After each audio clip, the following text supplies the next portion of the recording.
Welcome to Marvelous Disney, the podcast that discusses the most recent doings at one of the more dynamic divisions of the Walt Disney Company, which is, of course, Marvel Entertainment. My co-host, Aaron Adams, and I are recording this show on Wednesday, May 6th, 2020, which is the day after the Walt Disney Company's quarterly earnings call, which, frankly, had a lot of bad news, which I'm in no rush to get to. So, all right, we're going to take a few quick, hopefully upbeat off-ramps here.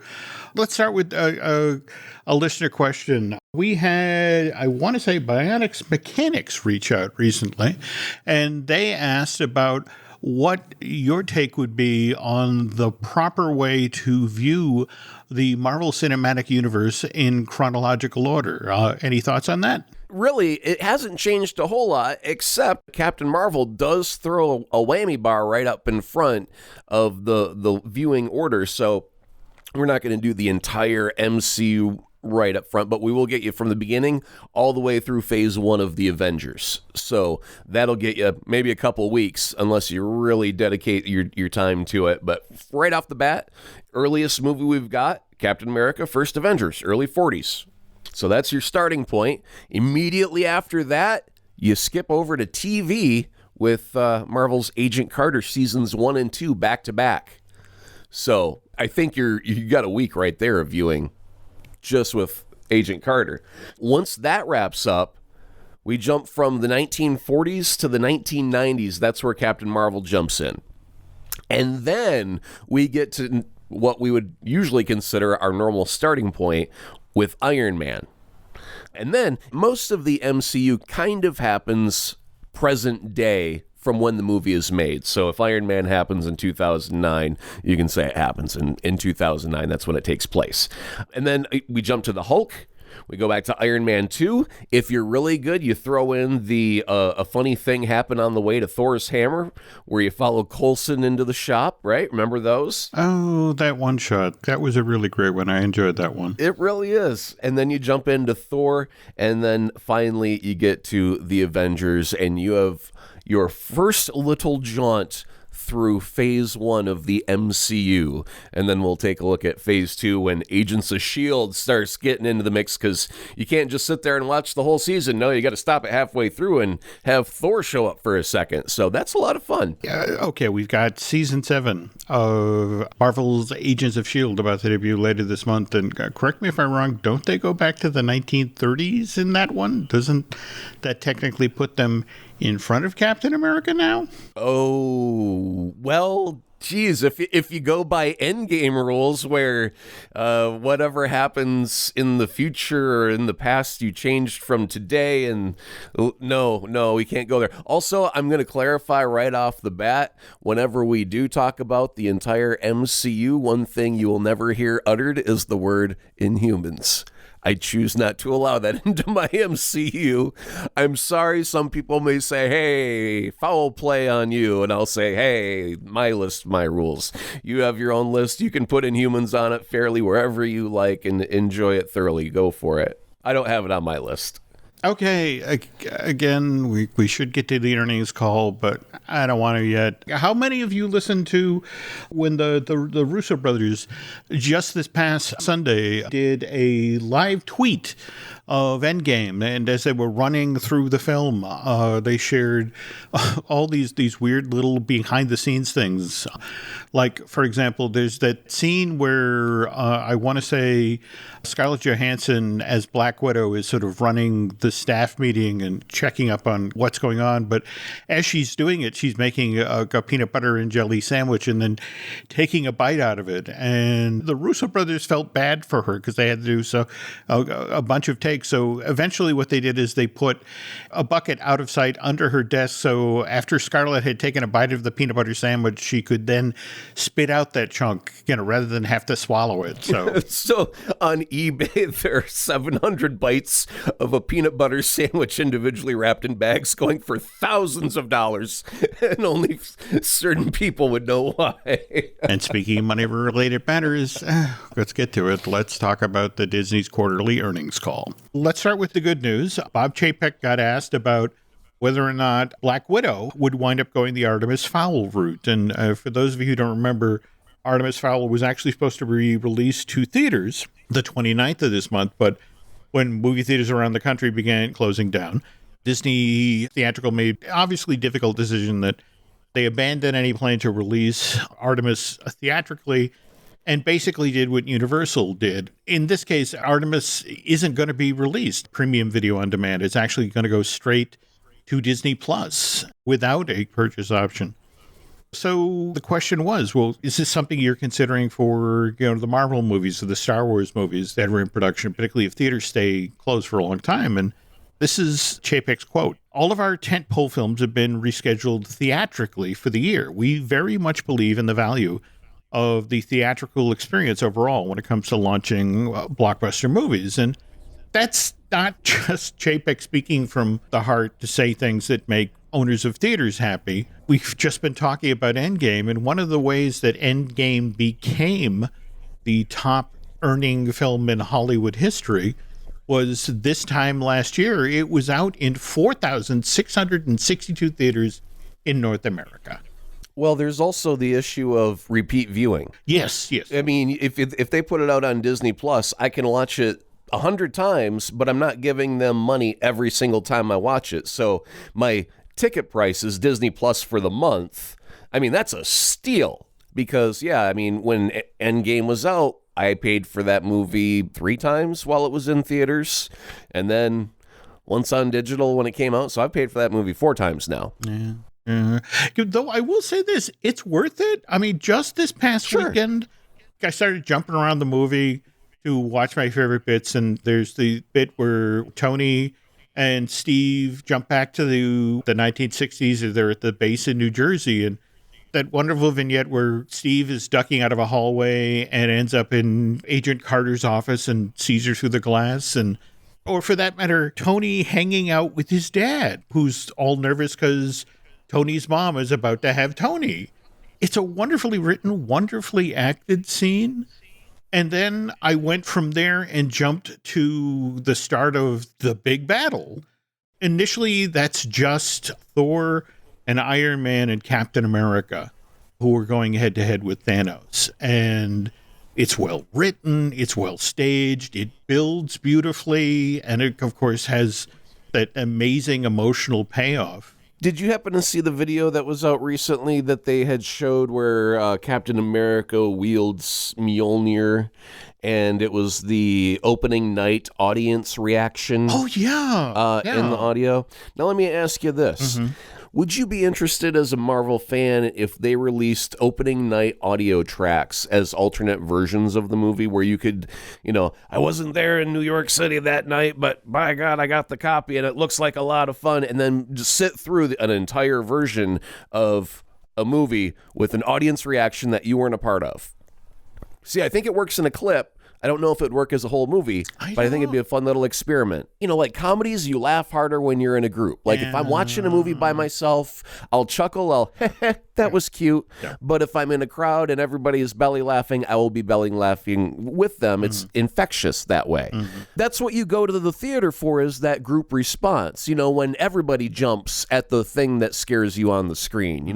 When the whole audience is into it, that's when you're in a crowd mentality moment. I have to admit that when that clip became available online, the number of people associated with the Disney company and the production of the film who shared that and were moved by it, just the whole notion of, man, I forgot what that was like, and thank you. This was good to be able to return to that moment.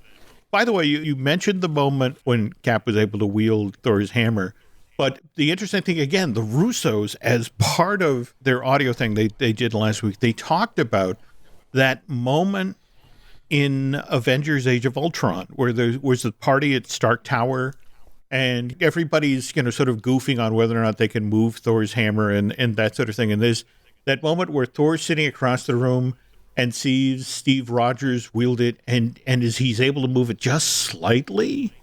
And you see that look of concern kind of play across Thor's face.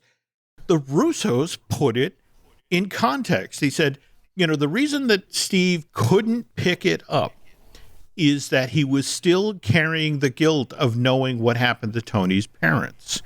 And it was Hogwash. No, hogwash. Don't ruin it for me, Jim. I don't want to go any further. You just stop it now. Okay. Damn it. For the listeners, go for it. All right. Okay. But no, that supposedly only after he revealed, what he knew in Civil War to Tony, he lifted that burden, so to speak, and he was now worthy of wielding the hammer. I don't know. I think you can carry a great weight on your shoulders while still being worthy. That's Peter's gag.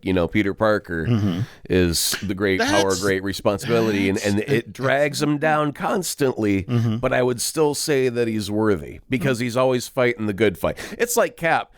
I would be surprised if he wasn't able to nudge that hammer just a little bit because he's so pure. I was actually talking with my good friend McConnell a day or two ago, and we were talking Captain America. He's so... exactly, even in the comic books, the idea of what America should be. And even though he's conflicted sometimes and they've modernized him considerably, back in the olden days, he was the true Boy Scout. In the same way that Superman is the Boy Scout of the DC universe, Captain America was for us. The thing that I just love about Chris Evans is he almost appears to be this way in real life. I mean, did you see where last week he was organizing basically a game night with his fellow Avengers that was then going to benefit first responders? They were going to be setting up a Zoom event. Right, that's cool. Getting back to this earnings call, there were a lot of Marvel-related questions, and the concern really was, what happens now? Because face it, movie theaters just this past weekend were allowed to open in Texas, but the AMC theater chain, Cinemark, and I want to say the Alamo Drafthouse chains. Texas is a state that has 500 different or 500 plus movie theaters, and only 5 theaters decided to reopen, but they had to work at 25% occupancy. They had what they referred to as almost TSA level security coming in, because, there are no new movies being released at this point. They were showing older film titles. In fact, I want to say they were saying the busiest theater was the one that was showing Sonic. Most of the theater chains seem to believe at this point that by the end of June, we can start to reopen. But it's the same business plan. It's low capacity, and you show older movies at discounted prices to ease people back into the movie-going experience and get them comfortable with the new procedures. And then the very first big new release is Christopher Nolan's Tenet. Oh, I can't wait for that. It has a great trailer. But Chapek actually referred to this Christopher Nolan movie as part of the presentation. He said, look, we'll know if people are coming back because we have a very competitive movie opening before the first Disney film. And the first Disney film after that is opening July 24th, and that's the live-action Mulan. The reason that Disney held off releasing that earlier this year was because all of the theaters in China were closed, and they were really counting on China being the thing that would power this film to Disney's next billion-dollar earner. I don't know how they can gauge an entire sense of success or fail when the country's going to be reopening in chunks. Portions of North Dakota are open because it's not very densely populated in that area, and they don't have a massive outbreak, where here in Indianapolis, we're still shut down. We've been extended, another place has been open. So our theaters will remain closed. Theirs will open up. Disney puts out a movie. They make X amount of dollars, and it's just well, that's only a tenth of the theaters in the country. Yeah. You can't release Mulan with only a tenth of the U.S. theaters open and go, yes, we did it. Mission accomplished. And in fact, it's so funny you say that, because literally during the earnings call, here's Bob Chapek saying, well, fingers crossed. I mean, just, because that's the other thing that people don't like to talk about right now. Just this morning on Good Morning America, they were talking about the fact that if you take Connecticut, New Jersey, and New York out of the American listing for coronavirus, we're still going up. The number of cases are going up every day. But because Connecticut, New Jersey, and New York were so aggressive and have appeared to flatten the curve, they're artificially pulling down the numbers in the country. That's the other genuine fear right now. And, if you talk with anybody in the entertainment industry, I can't tell you how many people have become experts on the Spanish flu, because I've heard the story over and over again now at this point. Yes, there was the outbreak of the Spanish flu in the fall of 1918, but the one that decimated the country was the second wave, which happened between February and March of 1919. So many people are terrified of Georgia opening early and Texas opening early, because it's just sort of like, guys, we haven't even really contained it yet. It's still slow burning. On the other hand, I understand that there were so many people out of work and so many people who are desperate to find ways to put food on the table or to pay rent or that sort of thing. So they want to get back to work. I don't want it to happen a second time, and I do want people to have the ability to go back to work. But if it's, like here in Indianapolis where the numbers are still going up, it's not a good time to reopen. No. Because then what was the point of being closed the whole time? Well, no, that's it exactly. But at the same time, I get that for a lot of folks, it's like, I did it. It's like, I yes, you did, but we still have to do it. All right.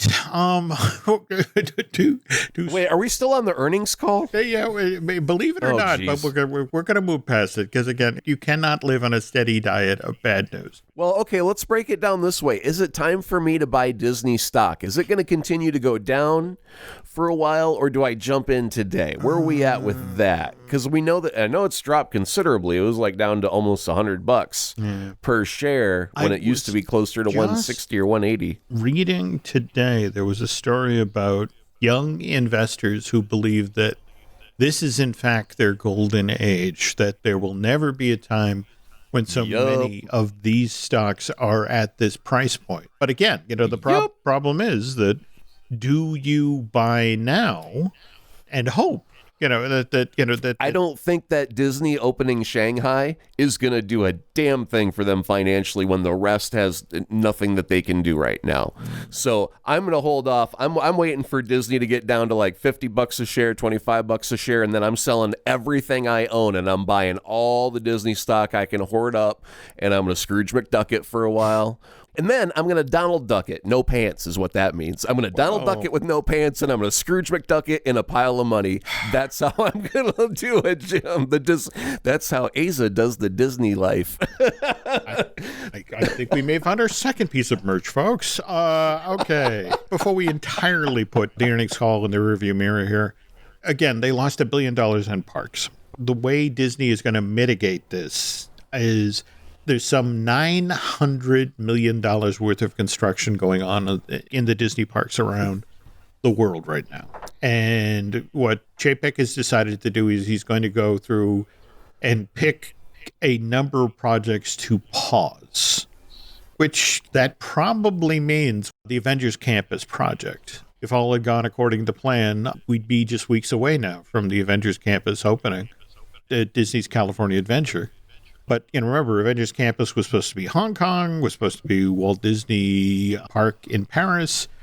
I think Phase 2 moves from something we would see in 2 and 3 years to maybe something we'll see now in 10 years. That's unfortunate, but these are the times we're in.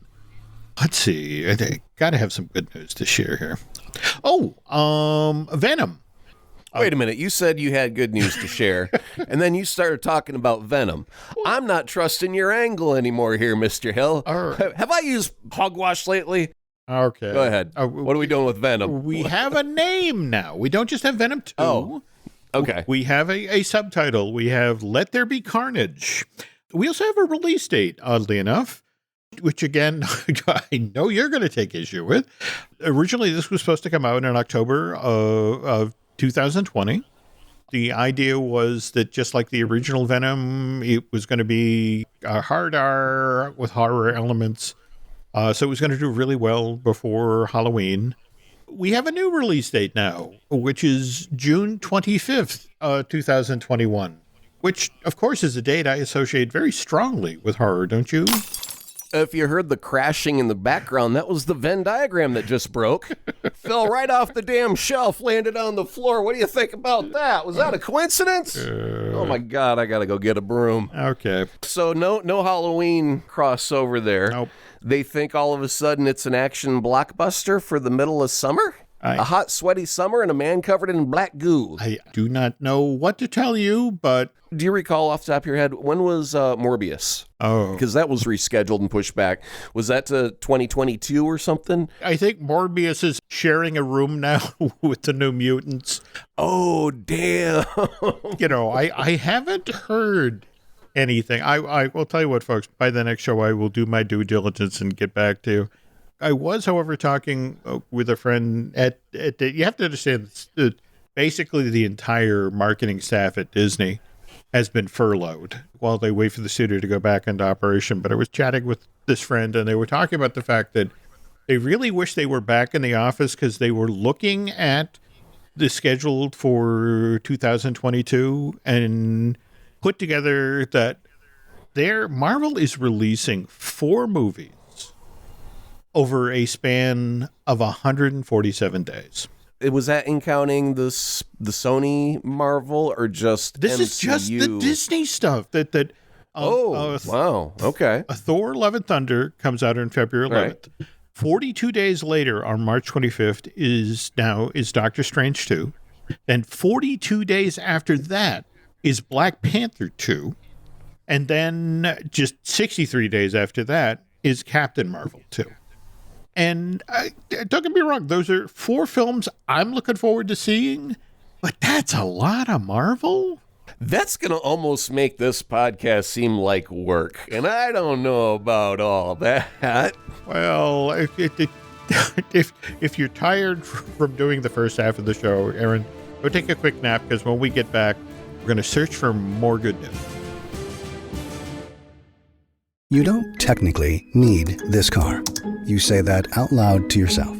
You say, I have no space. You say, I'm just looking. Then you click. Then you zoom in on photo number 87 and whisper, oh no. Then you text a friend, the one who always enables you. You say to yourself, this is the last one, knowing it is not.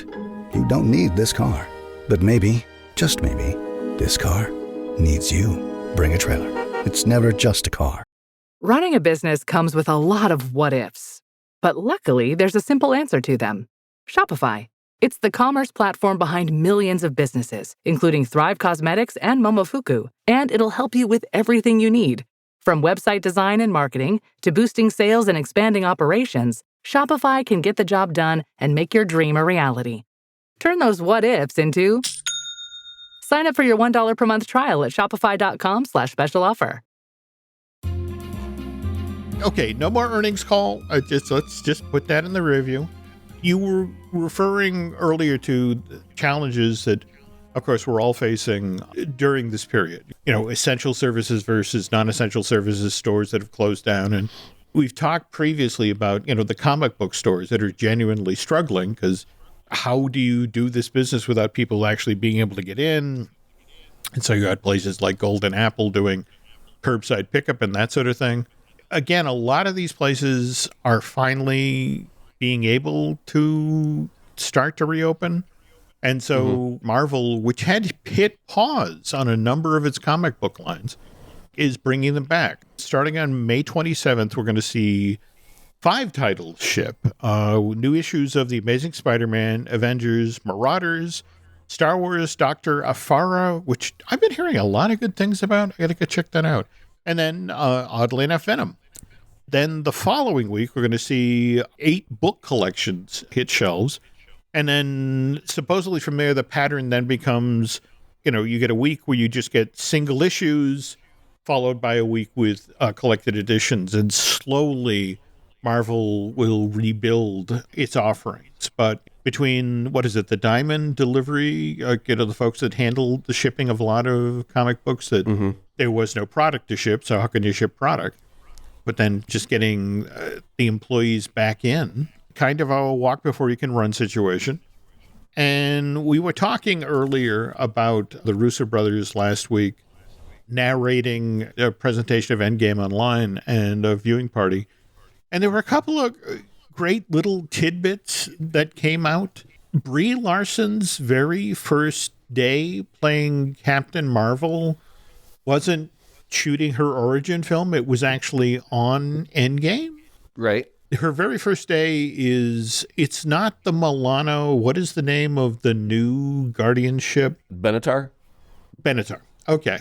But it's the scene where, they're all suiting up to go off to battle Thanos. They've located him, off in the universe, and they're going to go take him out. But it's, she's the one who, pilots the ship to, take them there. And it's just sort of like, honestly, you watch that movie and it's just this very confident, centered performance.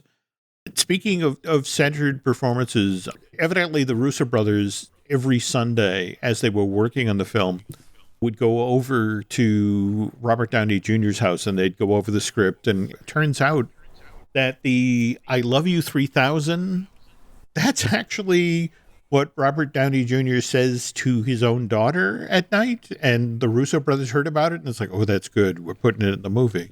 So where did he get 3,000 from? Why that number specifically? Why not? Why not a million? Why not pi? I love you, pi. I love you, pi. 3.16, because it goes on forever. There you go. Right? Okay. How much is pi, Daddy? You got forever, because that's how much it is, kid. I love you forever. Oh. I think I love you, pi is better than I love you 3,000. That's my new hashtag. Okay. All right. Sorry, Marvel. Sorry, Robert. But I outmathed you on the love. Okay. I'm just playing. I'm being silly. I'm sorry. Go ahead. Just merchandise item number 3 there, folks. Okay. I know we're ringing them up. We're ringing them up. Okay. And speaking of merch, since we last recorded, Aaron has increased in age. Is 46? Is that correct? Or yeah. I hit my 46th trip around the sun. Mm-hmm. Started on May the 4th. Mm-hmm. So I'm a Star Wars baby. May the 4th be with you. Let Dan Z know that. And of course, your lovely bride commemorated this occasion by getting you something genuinely cool. Care to share this? Yeah. Well, I've got it on my. That's some Iron Man sound effects of the faceplate coming on and off. It's so cool. It's the let's see, Hasbro, I believe, is the maker of it, but it's a Iron Man helmet replica. Mm-hmm. And the paint job is good enough to almost convince you the darn thing is made of metal. It's pretty sharp looking. Obviously, it makes some sound effects, but it's also the eyes light up. They turn white. And the darndest thing, Jim, you can put on the helmet and turn on the lights and still see through, which is pretty crazy. And the face mask, when you take it off, so you can actually, look like Robert when he's eating his donut, and it connects with magnets. So you can put it in a upright position with the face mask up on top of the head, and then you can then take it off and put it in place to cover your face. And it is just slick as all get out, and goes great with our metal Captain America shield. So I think we got to get Thor's hammer still, but yeah, we're looking to get all of the Avengers mounted on the wall somehow. I hate it when I hear about something I did not know I wanted, and now I want it. That sounds amazing. That's very sweet of Sabrina to get that for you. But interesting that you bring that up, because one of the other things the Russos talked about was when they structured Endgame. The movie basically opens with the Benatar is dead in space. They're almost out of food, water. And Tony records that message to Pepper on his helmet. Mm-hmm. What the Russos realized fairly early on is they also had this speech that Tony recorded on his helmet before they did the time traveling to acquire the Affinity Stones. And it's basically a message to his daughter that he recorded on his helmet. Just before the memorial service at the cabin, you get to see that being played for Stark's daughter and for Pepper and the crew. And they realized we're bookending it. We have this wonderful bookend. As a fan of story structure, I just love that they found that and made that part of their movie. But Deadline.com over the past 2 weeks did a breakdown of the most profitable films for 2019. And they figured out, when you pulled out the $350 million it supposedly cost Disney and Marvel to make the movie, what it cost to promote it, the split with financial partners, the sheer profit that Disney made off of Endgame was $900 million, which I wish they still had so they didn't have to cancel all of those projects for the parks. But when you compare it to how X-Men Dark Phoenix did, it was the biggest financial bomb of 2019, because when you factored in what it costs to promote it, what it costs to make it, Disney and Fox, or excuse me, Disney and 20th Century wound up taking a $133 million loss on the project. And there's a number of people who talk about, what might have been, the whole notion of it was designed initially to be a two-part movie. That if they had not crammed all of the story together and they told it the way that Simon Kinberg wanted to actually do it, would it have played differently? And it's hard to say. But I'm sorry, I know we said we wouldn't talk about the earnings call again. But in addition to all of the, we were just talking about release dates out through 2022, but, a lot of these films haven't gone before the camera yet. And so they asked Bob, as part of this earnings call, the effect of, how do you make giant movies like these when you spend $350 million on, making something like Endgame? There's a lot of people on set, whether they're the guys who are handling the practical effects, the explosions on the battlefield. They're going to take the Saturday Night Live at home route, and it's going to be Scarlett Johansson in a really, really bad way. It's like a mop taken off of the handle, placed, dyed red, placed on her head, and the whole movie takes place with all the heroes on their laptops, and they have to beat a virus or some sort of thing across the internet, which explains why they don't have to go outside for this particular mission. But yeah, it'll be, Black Panther will show up and log into Skype, and he'll be like, "What's going on, Black Widow?" And she'll say, "I'm hunting a virus. We need to get Thor with his lightning." And then all of a sudden, Thor's going to show up on his little handheld Nokia phone. "Oh, what's going on, Scarlett? Can you get us some lightning?" "Right on, babe." Yeah, and no one. They're going to do everything from home with they're going to build their own. It's going to be like a little grade school play with all their homemade props. Like Thor's hammer will literally be from Ace Hardware, the kind you buy for like $6. It's all I had. I didn't have the actual prop with me. The genuinely terrible thing is, I know that somewhere there is a development executive at Marvel Studios that's actually backing up the podcast. Wait, what did you say about Thor's hammer? I just have this uneasy feeling that I'm going to be paying to see what you just described in a theater in a year or two. Though I want to end on a positive note, and this is more of an audience participation note, because we did have a listener reach out, because we had talked on a previous show about the situation with the Hulk, that I think we were talking about the interview that Mark Ruffalo did, and how he really does want to do a standalone Hulk movie. But he himself was talking about the fact, well, that's difficult because Universal has the rights to the character. And it turns out that maybe they don't, or maybe the situation is a little more complicated than we know. BRG stands for the Boy Genius Report. It's a technological influence website, covers topics, consumer gadgets, entertainment, gaming, science.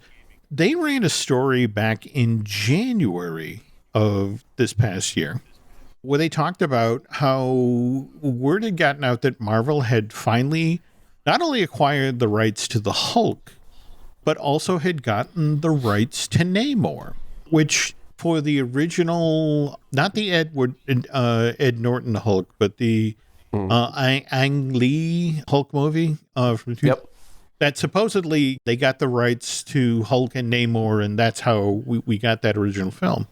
But they came across a reference from February 2006, and a Morton Handel, who was then the then chairman of Marvel Entertainment, said as part of an earnings report, we had several watershed events happen in 2005 to set the stage for the next phase of Marvel growth. We are actively working on scripts for Captain America, Ant-Man, and Nick Fury. In addition, the rights to Hulk and Iron Man reverted back to Marvel. 2005, the Iron Man movie and the Hulk movie come out in 2008.